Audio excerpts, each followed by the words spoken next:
everyone, welcome to Conjoint Analysis. So today's topic is management of pulmonary conditions. So हम लोग management देखेंगे pulmonary यानी lungs में होने वाली डिजीजेस और कंडीशंस का, like COPD, bronchial asthma, emphysema, cystic fibrosis and many more. First, हम कोई भी चीज़ को अगर पढ़ते हैं, देखते हैं, तो उसको बेसिक से एडवांस लेवल तक ले जाकर देखते हैं. सो बेसिकली हमें पहले पता होना चाहिए कि बेसिक स्ट्रक्चर्स क्या हैं, उनके फंक्शंस क्या हैं, रेस्पिरेशन होता कैसे है.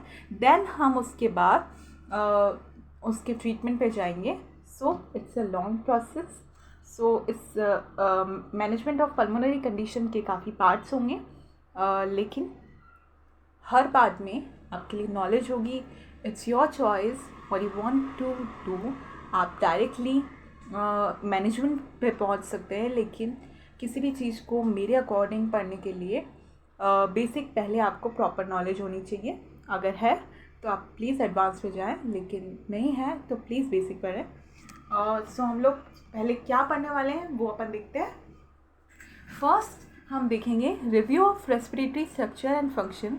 मतलब रेस्पिरेटरी जो स्ट्रक्चर्स हैं और उनका क्या फंक्शन है, वो कैसे होते हैं, क्या होते हैं, उन सब के बारे में देखेंगे. Then thorax and chest wall. Thorax और जो हमारी चेस्ट वॉल है उसका क्या स्ट्रक्चर है और उसका क्या फंक्शन है वो हम देखेंगे. Then muscle of ventilation. Ventilation यानी रेस्पिरेशन के लिए कौन सी मसल इन्वॉल्व होती है, क्यों इन्वॉल्व होती है, कैसे वर्क करती है और कहाँ अटैच्ड होती है, कौन सी ज़्यादा इन्वॉल्व होती है, कौन सी कम इन्वॉल्व होती है. और दीज थिंग्स हम देखेंगे कुछ टाइम बाद. Then mechanics of ventilation. Ventilation के लिए सिर्फ मसल्स ही इन्वॉल्व नहीं होती. हमें हमारे थॉरेक्स के अलग अलग स्ट्रक्चर्स को अलग अलग तरह से वर्क करना पड़ता है ताकि प्रॉपर वेंटिलेशन हो सके, जैसे कि इंस्पायरेशन हो सके, एक्सपायरेशन हो सके. सो उसका क्या मैकेनिक्स होता है, ये चीज़ हम देखेंगे. काइंड ऑफ ये बायोमैकेनिक्स है हमारे रेस्पिरेटरी सिस्टम का. ओके.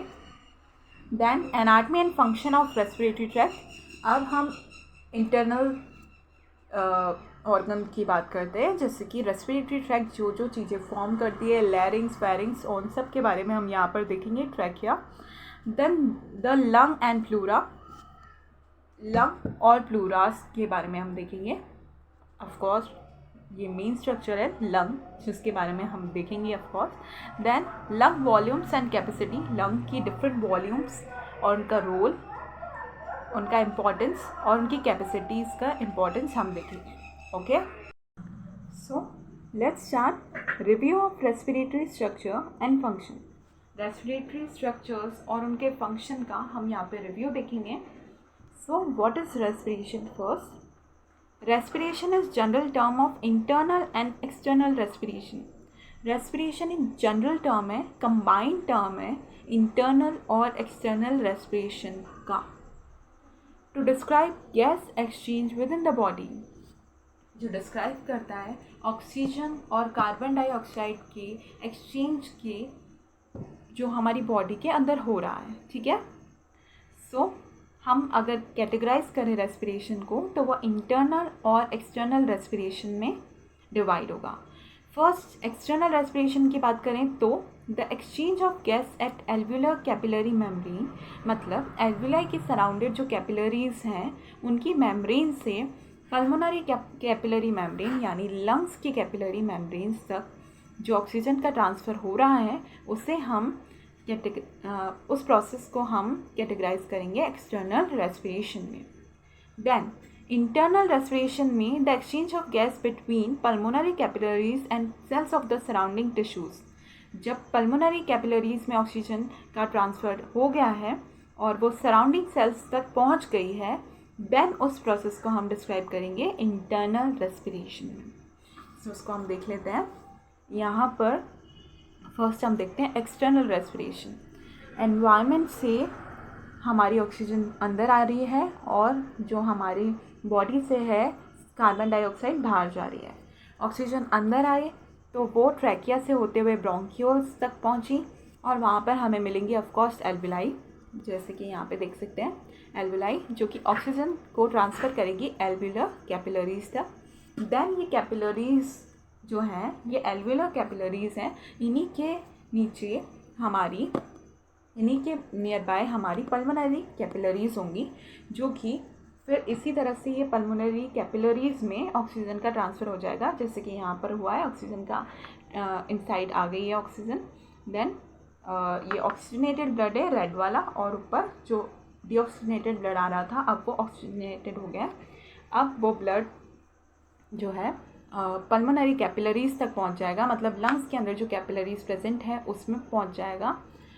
जब वो वहाँ पर होगा, लंग्स की कैपिलरीज से वो एक तरह से एक्यूमुलेट होते हुए आगे ऑफ कोर्स लंग्स की पल्मोनरी वेन में पहुँचेगा, जो कि एक्सेप्शन है, ऑक्सीजनेटेड ब्लड को वो ट्रांसफ़र करेगी हार्ट तक, एंड देन हार्ट पूरी बॉडी में ऑक्सीजनेटेड ब्लड को ट्रांसफ़र कर देगा। तो ये प्रोसेस कंप्लीट होगा।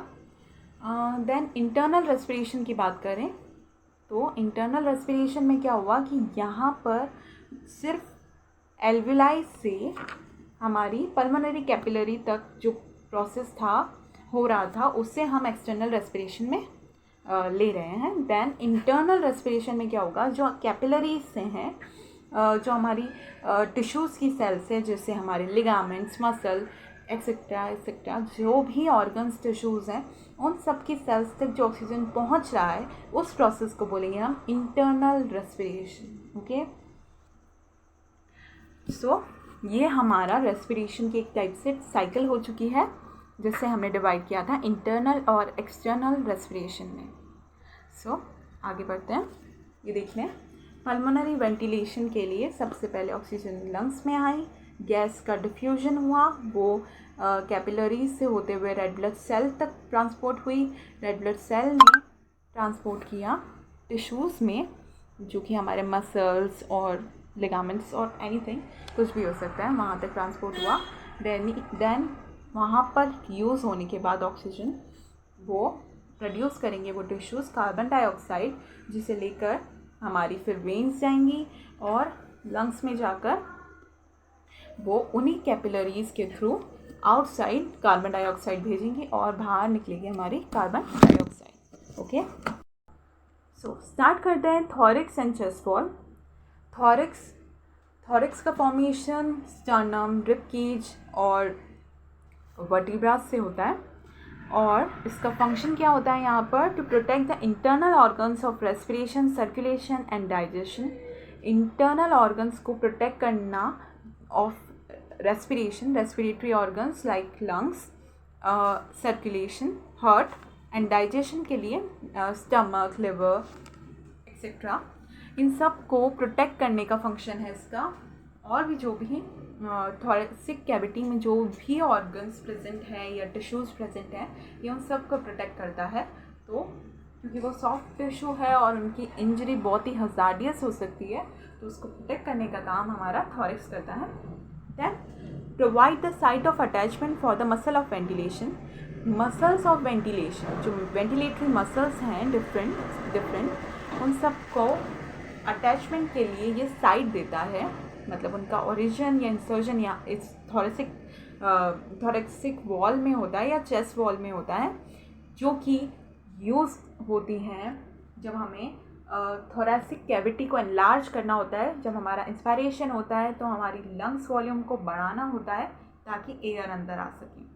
सो उस केस में मसल्स वर्क करती हैं एनलार्ज करने के लिए कैपेसिटी को, लंग वॉल्यूम को, और उसके अलावा एक्सपायरेशन के टाइम पर जो थोरेसिक कैविटी है वो कॉन्ट्रैक्ट होती है या कंप्रेस होती है, उस वक्त भी मसल्स वर्क करती हैं। तो बहुत ही मेजर रोल है मसल्स का वेंटिलेशन के लिए। तो उन मसल्स को अटैच होने के लिए जगह देता है थोरेसिक कैविटी और चेस्ट वॉल।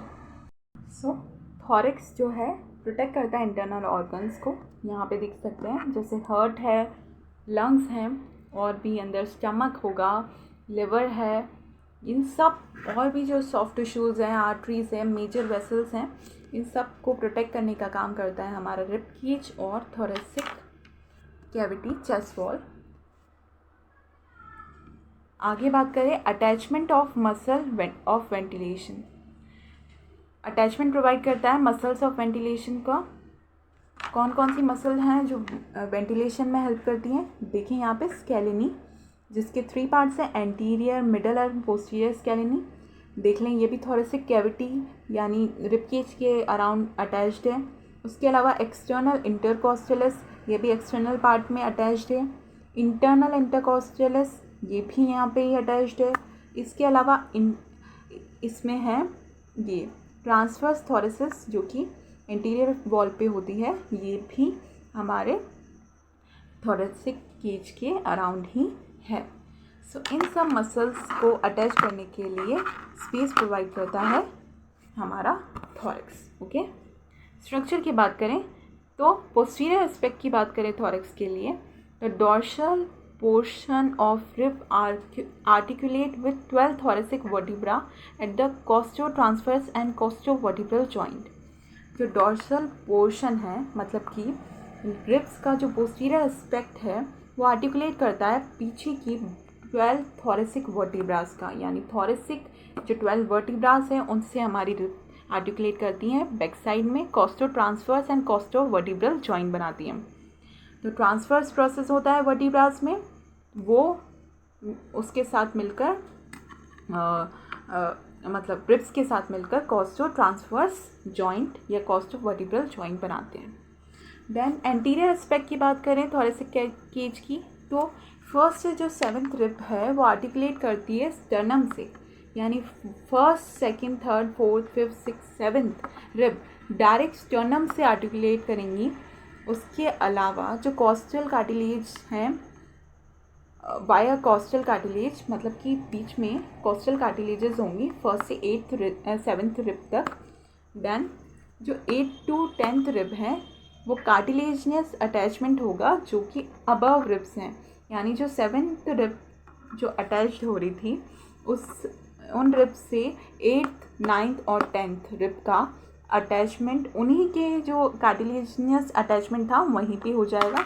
देन 11th और 12th जो रिब्स हैं वो अटैच ही नहीं होती स्टर्नम से, वो फ्लोटिंग रिब्स होती हैं, यानी पोस्टीरियर साइड से वो ओरिजिनेट तो होती हैं लेकिन इंसर्ट नहीं होती स्टर्नम के ऊपर। सो इन्हें हम बोलते हैं फ्लोटिंग रिब्स। देखते हैं, ये रहा स्टर्नम।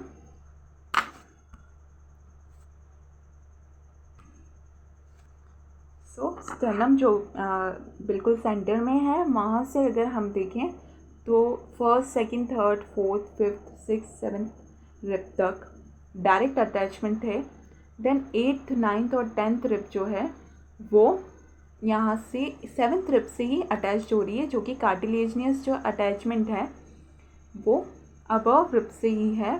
देन 11th और 12th रिब्स हैं जो इसमें प्रॉपरली दिख नहीं रही हैं, बट 11th और जो 12th रिब्स हैं वो फ्लोटिंग रिब्स हैं, वो यहाँ पर अटैच भी नहीं हो रही।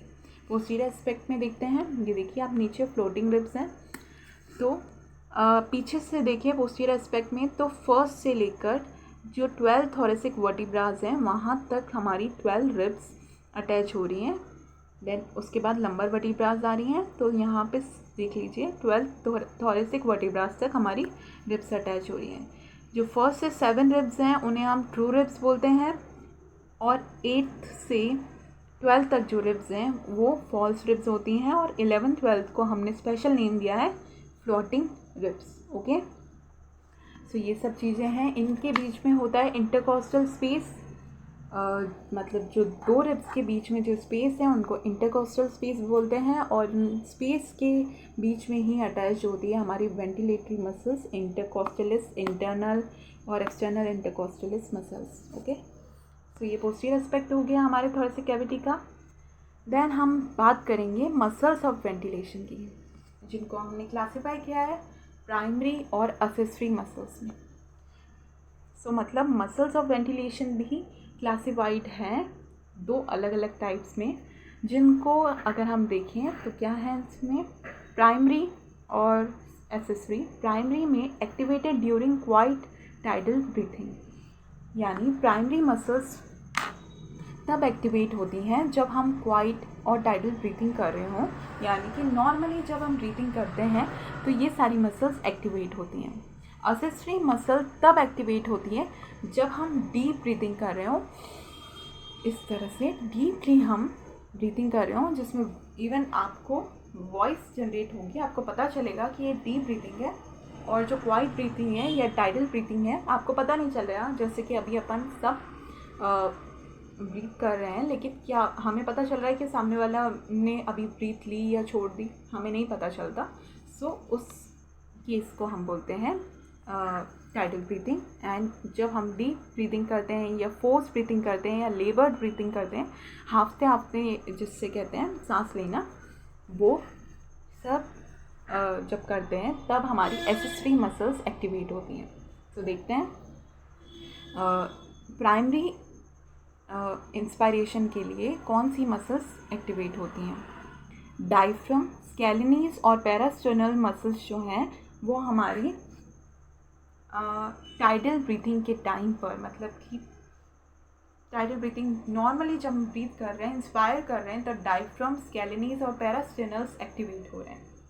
जब एक्सपायर कर रहे हैं तब कोई भी मसल एक्टिवेट नहीं होती। नॉर्मल ब्रीथिंग में ये एक पैसिव प्रोसेस है, अपने आप हो जाता है बिना मसल्स के एक्टिवेट हो रहे। ओके, देन एक्सेसरी की बात करें तो एक्सेसरी इंस्पिरेशन के टाइम पर स्टर्नोक्लीडोमास्टॉइड यानी SCM, upper trapezius, pectoralis major, minor, subclavius और एक्सटर्नल इंटरकॉस्टलिस भी वर्क कर सकती हैं।